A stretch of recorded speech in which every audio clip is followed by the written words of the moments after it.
Hi friends, ఈక్విడియా సమర్పించే market set weekends కి స్వాగతం.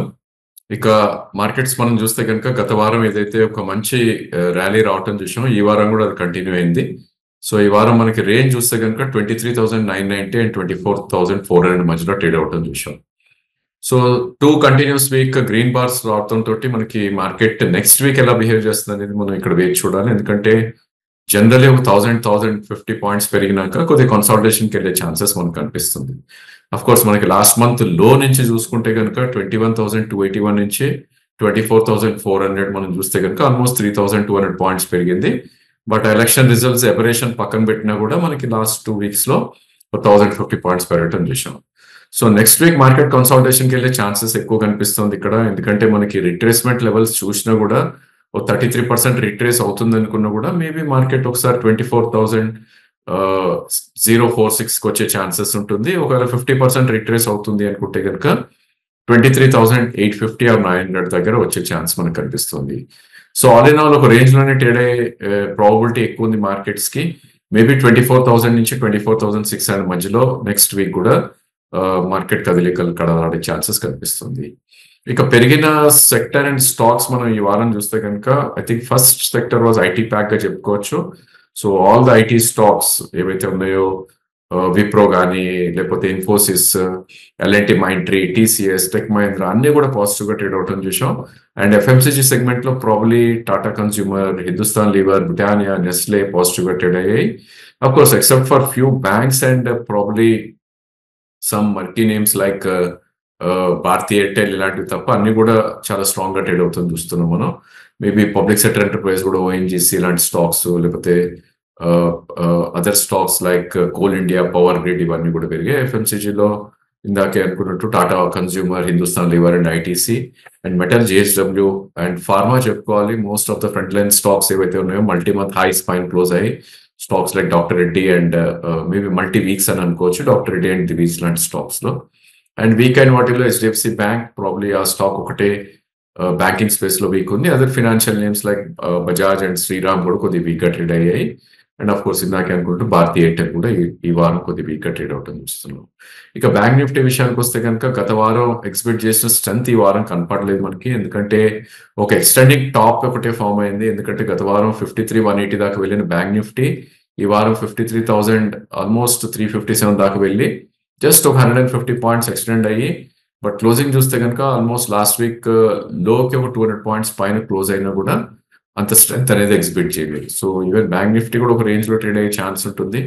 మేబీ ఈ వారంలో 51,996 అది ఒక సపోర్ట్ ఉన్నప్పటికీ మీనింగ్ఫుల్ సపోర్ట్ అనేది వీక్లీ చార్ట్ లోకి వెళ్ళి చూస్తే కనుక 51,550 దగ్గర ఉంటుంది. సో ఆల్ ఇన్ ఆల్ మనకి ఒక 1,000 పాయింట్స్ పడితే కనుక సపోర్ట్ దగ్గరకు వస్తుంది. కాబట్టి next week probably bank Nifty కూడా లాంగ్ పొజిషన్స్ క్రియేట్ చేసే ప్రయత్నం చేయాలి. బట్ 51,300 కింద స్ట్రిక్ట్ స్టాప్ లాస్ కూడా మస్ట్ అని చెప్పొచ్చు. ఎందుకంటే ఇది బ్యాంక్ నిఫ్టీ హెచ్డిఎఫ్సి బ్యాంక్ మీద ఎక్కువ పర్ఫార్మెన్స్ ఉండే ఛాన్స్ ఉంటుంది. బికాస్ 30% వెయిటేజ్ ఉంది కాబట్టి ఆల్రెడీ ఈ వారం ఒక 2.5% రియాక్ట్ అయింది. కాబట్టి నెక్స్ట్ వీక్ ఎలా బిహేవ్ చేస్తుందని మనం చూడాలి.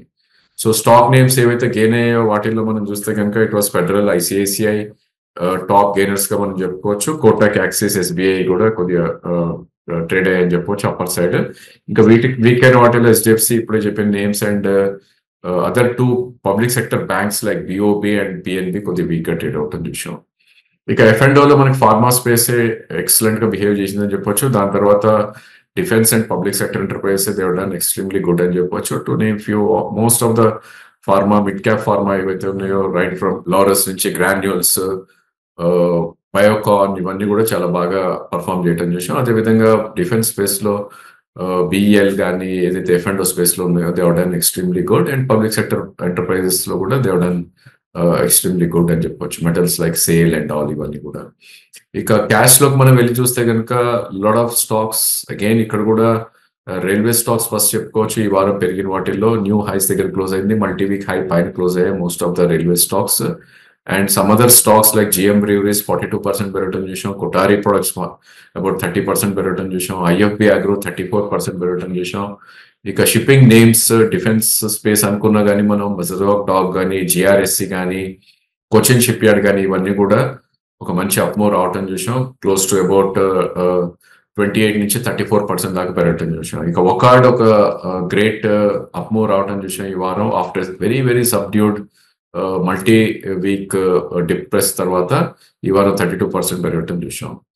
అండ్ లూజర్స్ లో మనం వెళ్ళి చూస్తే కనుక సెబీ ఏదైతే ట్వీక్ చేసిందో బ్రోకింగ్ కంపెనీస్ అన్ని కూడా యూనిఫామ్ గా they have to charge their clients or maybe exchanges ఏవైతే ఉన్నాయో they shouldn't give beneficiary to the volume trading broking houses అన్న ఒక ట్వీక్ తోటి probably most of the selling ఆ స్పేస్ లోనే జరగటం చూసాం. సో మోతిలాల్ ఒక 10%, యాంజిల్ ఒక 10%, బిఎస్సి ఇన్ఫాక్ట్ ఒక 8% పడింది, జియోజీతో ఒక 6% పడుతుంది చూసాం. ఇక సిమెంట్ స్పేస్ లో ప్రాబ్లీ కొన్ని స్టాక్స్ ఏవైతే ఉన్నాయో వీక్ అవుట్ చేసాం, ఐటీడీ సిమెంట్స్ లాంటివి అండ్ కేసీపీ లాంటి స్టాక్స్ లో వీక్ అవుట్ చేసాం. ఇక లాస్ట్ వీక్ మనం 2 స్టాక్స్ గురించి డిస్కస్ చేయడం జరిగింది. సో ఈ వారం ఇంకో 2 స్టాక్స్ పిక్ చేసాం మనం. అవి చూస్తే కనుక Laurus and Ashok Leyland. So first గా మనం అశోక్ లీలాండ్ గురించి మాట్లాడుకుంటే కనుక ప్రాబ్లీ ఆగస్ట్ 2023లో 191 హాఫ్ హై అవటం చూసాం. సో దాని తర్వాత ఒక 8 months కన్సాలిడేషన్ జరిగింది టిల్ మార్చ్. సో మార్చ్ లో చూస్తే 155.7 అండ్ ప్రాబ్లీ ఆగస్ట్ 23 హై చూస్తే 191 హాఫ్. అంటే 40-50 పాయింట్స్ లో కన్సాలిడేషన్ ఒక 8 months జరిగినాక మనకి ఏప్రిల్లో ఒక బిగ్ అప్ మూవ్ రావటం చూసాం. సో అప్ మూవ్ లో 166 అండ్ హై 194.20. సో ఎప్పుడు కూడా మనం చెప్తుంటాం ఎక్కడైతే బ్రేక్అవుట్ వచ్చిందో ఆ స్టాక్స్ చాలా స్పీడ్ గా పెరిగే ఛాన్సెస్ ఉంటుంది అని చెప్పి. సో ఈ స్టాక్ లో కూడా అదే జరగటం చూసాం. And with in couple of days 210-220 దాకా కూడా వెళ్ళటం చూసాం. బట్ అగైన్ మనకి ఎప్పుడైతే జూన్ లో ఎలక్షన్ రిజల్ట్స్ రోజు మనం చూస్తే కనుక ఆల్మోస్ట్ 220-230 దాకా వెళ్ళిన స్టాక్ 192 దాకా కిందకు వచ్చేయటం చూసాం రిజల్ట్స్ ఇంపాక్ట్ తోటి. అండ్ చాలా స్పీడ్ గా కూడా ప్రాబ్లీ అది రీకూప్ అవటం చూసాం. సో ఈ స్టాక్ ని definitely one should keep a watch. So దీని హై చూస్తే కనుక it went up to almost మనకి ఈ మంత్ లోనే హై ఫార్మ్ అవటం చూసారు 246 దగ్గర. అండ్ అక్కడి నుంచి కొద్దిగా కరెక్ట్ అయింది స్టాక్. సో నా ఒక డిమాండ్ జోన్ లోకి రావటం చూస్తున్నాం. స్టాక్ 229 కరెంట్ మార్కెట్ ప్రైస్ ఉంది, అప్ టు 219 దీన్ని అక్యూములేట్ చేసే ప్రయత్నం చేయొచ్చు. అగైన్ ఇది రికమెండేషన్ కాదు, it's only a stock view. మీకు కొనాలి అనుకుంటే కనుక మీ అడ్వైజర్ ఎవరైతే ఉన్నారో వాళ్ళని అడిగి కొనమని సజెస్ట్ చేస్తాం. But stop loss is must. మన ట్రేడింగ్ లో ఎప్పుడు చెప్తూ ఉంటాం కాబట్టి ఐ థింక్ నా ఉద్దేశంలో 204 కింద స్టాప్ లాస్ కూడా పెట్టుకోవాలి. అండ్ నెక్స్ట్ ఒకవేళ 245 దాటింది అంటే కనుక నెక్స్ట్ కపుల్ ఆఫ్ మంత్స్ లోనే ఆర్ క్వార్టర్స్ లోనే 270 నుంచి 300 దాకా కూడా వెళ్ళే ఛాన్స్ ఉంటుంది. సో అశోక్ లీలాండ్ జరిగింది ఏంటి అంటే కనుక వన్ సైడ్ మనకి front line stocks like Mahindra, Tata Motors కానీ, మారుతి కానీ ఇవన్నీ కూడా 30-40-50% పెరిగితే ఆ టైంలో ఇది కన్సల్టేషన్ లోకి వెళ్ళిన స్టాక్ ఇది. సో ఇప్పుడు it has started performing. So definitely అది క్యాచ్అప్ అయ్యే ఛాన్సెస్ ఉంటుంది కాబట్టి మేబీ ఈ స్టాక్ ని వాచ్ లిస్ట్ లో పెట్టుకుని డిప్స్ లో కొనే ప్రయత్నం చేయాలి విత్ స్టాప్ లాస్.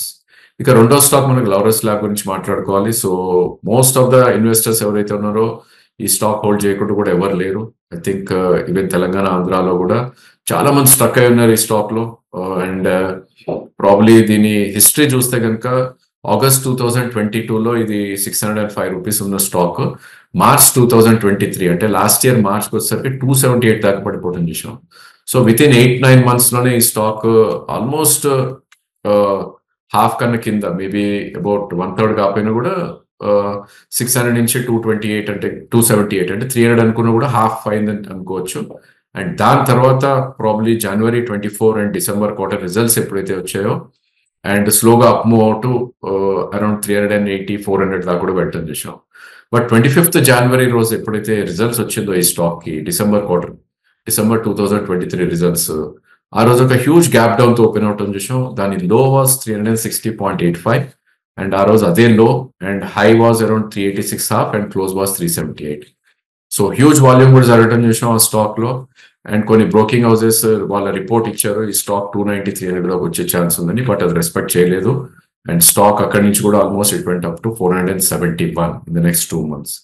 సో మళ్ళీ మార్చ్ క్వార్టర్ రిజల్ట్స్ ఎప్పుడైతే వచ్చాయో మనకి ఏప్రిల్లో ప్రాబ్లీ ఈ స్టాక్ మనం చూస్తే కనుక అరౌండ్ 470 దాకా వెళ్ళిన స్టాక్ మేబీ మళ్ళీ క్వార్టర్ రిజల్ట్స్ సరిగ్గా లేవని చెప్పి 370 దాకా కూడా రావటం చూసాం. సో ఇక్కడ మనం గమనించాల్సింది ఏంటంటే ఫస్ట్ లో వాస్ 361 అండ్ సెకండ్ లో వాస్ 373. సో హైయర్ లో ఫార్మేషన్ అయితే డెఫినెట్లీ జరిగింది. అప్పుడే మనకు అర్థమైంది స్టాక్ స్ట్రెంత్ ఉంది అని చెప్పేసి. అండ్ ప్రాబ్లీ ఆ రేంజ్ అనేది అక్కడే కంటిన్యూ అవుతూ వస్తుంది. సో ఏప్రిల్, మే, జూన్ చూస్తే కనుక అదే రేంజ్ లో ట్రేడ్ అవటం చూస్తున్నాం మనం. అండ్ జూలైలో ఒక క్లియర్ బ్రేక్అవుట్ రావడం చూసాం. ఇన్ఫాక్ట్ ఈ వారం క్లోజింగ్ తోటే మనం చూస్తే కనుక 471 ఏదైతే ప్రీవియస్ స్వింగ్ హై ఉందో దానిపైన క్లోజ్ అవటం చూసాం. సో నౌ ఐ థింక్ ఈ stock next level of targets అనేది ఓపెన్ అప్ అవుతాయి. సో మనకు మార్చ్ హై ఏదైతే 471 పైన క్లోజ్ అయిందో మనం చూస్తే కనుక ప్రాబ్లీ ఇప్పుడు నెక్స్ట్ లెవెల్ ఆఫ్ హైస్ అనేది ఓపెన్ అవుతాయి. అక్టోబర్ 2020లో ఇది 533 దాకా వెళ్ళటం చూసాం. అండ్ ప్రాబ్లీ మధ్యలో 496 అండ్ 519 మధ్యలో ఒక చిన్న రెసిస్టెన్స్ పాయింట్స్ అయితే ఉంటాయి. సో డెఫినెట్లీ అక్కడ ప్రాఫిట్ బుకింగ్ అనేది వస్తుంది. బట్ ఏదైనప్పటికీ ఈ రోజు ఉన్న ప్రైస్ కి మనం చూస్తే కనుక ఆల్మోస్ట్ అప్ సైడ్ 60 రూపీస్ మనకు కనపడుతుంది. ఒకవేళ స్టాక్ కరెక్ట్ అయ్యి కిందకు వచ్చింది అంటే కనుక ఇది మళ్ళీ హై బీటా స్టాక్ ఇది. సో ఈ జూన్ క్వార్టర్ రిజల్ట్స్ అనేది మనకి జూలైలోనే or maybe August first week లోనే వస్తాయి కాబట్టి దాని మీద రియాక్ట్ అవుతుంది స్టాక్. ఒకవేళ కొద్దిగా నెగటివ్ రిజల్ట్స్ వచ్చినా కూడా ఇది 430 ఆర్ 428 దాకా కరెక్ట్ అయ్యే ఛాన్స్ ఉంటుంది. So that should be the good entry point అని చెప్పొచ్చు. ఇక లాస్ట్ మంత్ మనం బార్ చూస్తే కనుక ఒక క్లియర్ డోజీ బార్ రావటం చూసాం. అండ్ ఆ doji bar high was 447 and లో వాస్ 385. సో ఎట్టి పరిస్థితుల్లో 385 కింద అయితే క్లోజ్ రాకపోవచ్చు ఈసారి. సో ఈ స్టాక్ ని మనం నెక్స్ట్ కపుల్ ఆఫ్ క్వార్టర్స్ కోసం వాచ్ చేసి ప్రాబ్లీ అగైన్ ఇది కూడా రికమెండేషన్ కాదు, మీ అడ్వైజర్ని అడిగి ప్రాబ్లీ మీరు should try to trade. Otherwise మేము ఇచ్చిన లెవెల్స్ ని మీరు ఫాలో అయినా కూడా దట్స్ ఓకే. ఏదైతే ఐడియా లాగా ఇస్తున్నాం ట్రేడింగ్ లెవెల్స్ అనేవి. సో ఈ వీకెండ్ కి ఇంతే. And probably next week market consolidation ఉండే ఛాన్సెస్ ఉంటుంది కాబట్టి రిజల్ట్ సీజన్ కూడా స్టార్ట్ అవుతుంది నెక్స్ట్ వీక్ నుంచి. సో ప్రాబ్లీ నెక్స్ట్ వీక్ లో అన్ని ఇంపార్టెంట్ కంపెనీస్ రాపోయినాయి కదా, ఆ నెక్స్ట్ వీక్ లో ఇన్ఫోసిస్ లాంటి కంపెనీస్ కూడా రిజల్ట్స్ వస్తాయి కాబట్టి అవన్నీ కూడా కేర్ఫుల్ గా వాచ్ చేస్తూ ప్రాబ్లీ ట్రేడింగ్ పొజిషన్స్ అనేది స్టాప్ లాస్ తో పాటు అండ్ కాన్స్టెంట్ గా ప్రాఫిట్స్ కూడా బుక్ చేసుకుంటూ I think we should write the rate, we should write the party ఇప్పుడు ఏదైతే అప్ ట్రెండ్ నడుస్తుందో. అండ్ ఒకవేళ ట్రెండ్ రివర్సల్ వచ్చి కొద్దిగా వీక్నెస్ అనేది ఎక్స్పెక్ట్ చేస్తే కనుక అక్కడ మనం స్టాప్ లాస్ తోటి ఎగ్జిట్ అవటం లేకపోతే ప్రాఫిట్ బుక్ చేయడం కూడా కంపల్సరీగా చేయాలి. So thank you for watching the video.